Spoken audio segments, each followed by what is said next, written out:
kung wala pa nako nalimtan akong Bisaya nga 18 years nako dinhi sa Sobrang nakakabilib.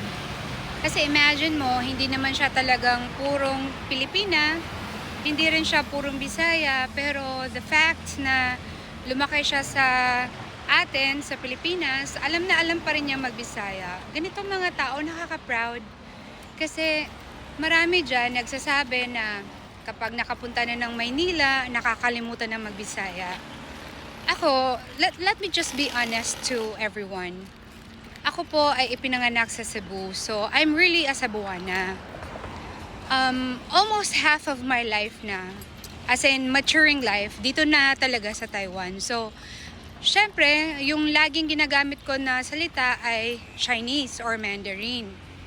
Minsan, may nakakalimutan ka talagang words, at kapag nagsasalita ka, minsan namimix mo talaga yung Chinese, English, Tagalog at Bisaya, pero yung sabihin na nakakalimutan na yung Bisaya, for me imposible yun unless you intentionally forget the language.